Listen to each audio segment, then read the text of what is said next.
My name is Jannett and for the past 10 years or so I have run a company called JM Learning and Skills Limited, and a lot of that work is around what is now called neurodiversity. And what that means is that I support individuals and groups with specific learning differences. So that is dyslexia, dyspraxia mainly, but also it may be ADHD, it may be dyscalculia, and sometimes people on the autistic spectrum where those things overlap.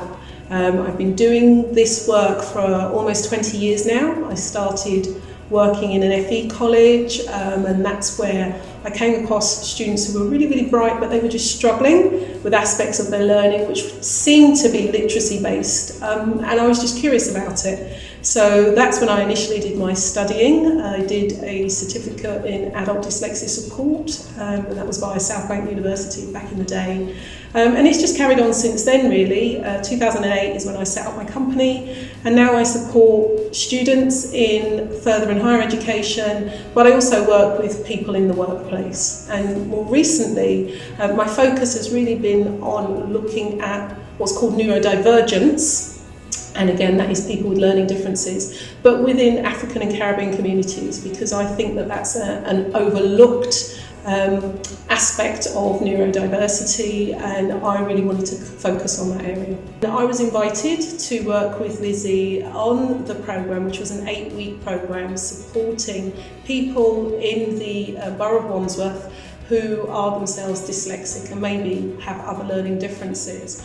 And it was called Overcoming Stigma and Barriers. So that was in recognition of the fact that there are some barriers for people, and a lot of that is framed in stigma, not just within people's own communities, but from the wider, white European community. So a safe space, I guess, was needed to help people talk through some of those difficulties, what causes the stigma, what the fear is around that stigma, but then look at some strategies to help people deal with that. An amazing bunch of men and women who really supported each other and bonded well as a group. And the most wonderful thing about that was to see the transformation week by week.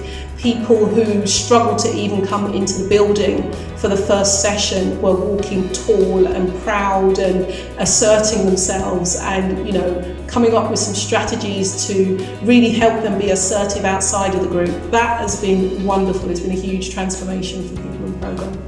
Well, of course I would recommend the course to anyone. I mean, what I would say is it's so important that it happened.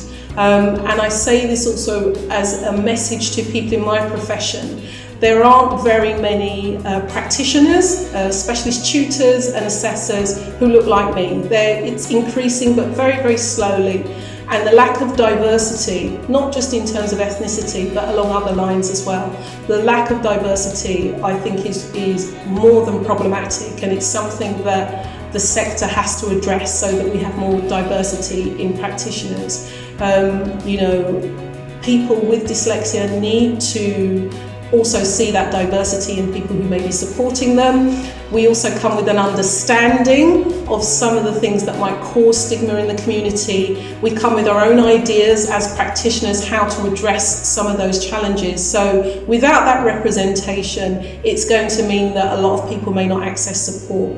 So that needs to change. So not only would I recommend it happening again, it's really important that people who do the work that I do are aware of the courses and the learning that is taking place, because we need to hear the dyslexic voice from all kinds of communities. And I think some of the things that came up in discussion in our sessions may happen in other groups, but they're going to be slightly different when they're bringing in some of the cultural aspects, some of the experiences of people. There was a kind of common identification with the challenges, but also the good stuff, the funny stuff that happened. So I do recommend that it happens again. The fact that a lot of people who couldn't make it this time round said, when is there going to be another one? What can we do? What else can we do? That confirms to me, and I think Lizzie and her team, that there is a real need out there. And I think it's really important that, you know, those people who have the purse strings when it comes to